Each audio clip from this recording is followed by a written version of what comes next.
Hi guys, ito yung struggle kay Boss Panda. Pagka kasi hindi siya nakakulong, kung saan ako pumupunta doon din siya. May mahingi na pagkain. Unlike pag nakakulong naman siya, ayan, hindi niya na ako makukulit.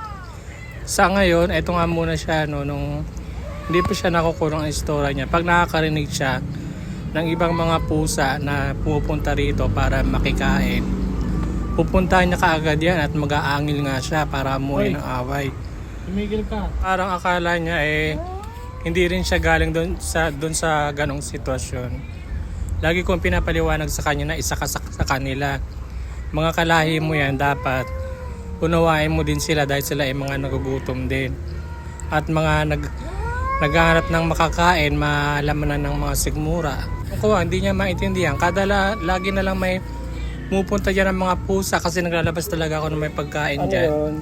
Pag may mga pusa dyan na nagmimiyaw, alam ko na makikikain yun. At meron nga din akong alaga dyan ng mga pusa na naka-stay put lamang dyan sa labas. At hindi na umaalis. Kumbaga dito na siya tumira. Pero hindi sila pwede pagsamahin ni Panda kasi palaaway ito si Panda. Talagang bubugsuin niya talaga yan. Bubugbugin niya talaga yan. Kaya yun, hanggang dito.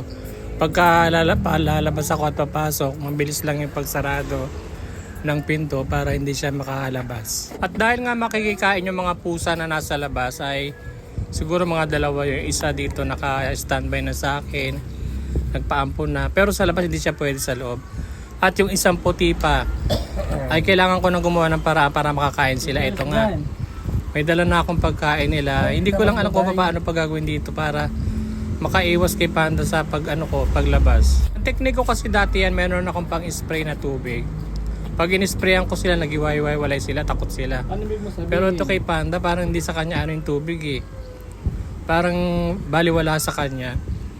So hindi ko alam kung paano ko siya papaalisin. Parang gumawa na lang ako dito ng ibang teknik para makaalis siya dyan sa may pintuan na yan eh.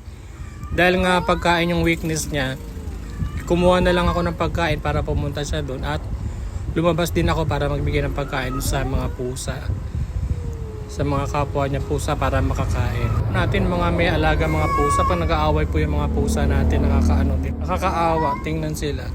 Bigyan yung pagkain yung nasa labas ay binibigyan ko rin ng tubig para makainom sila. Ang pag nakakain na, aalis na naman din yun hindi na yun dyan mag-stay Mga pusa, maraming salamat po sa panonood at po lahat sa inyong walang sawang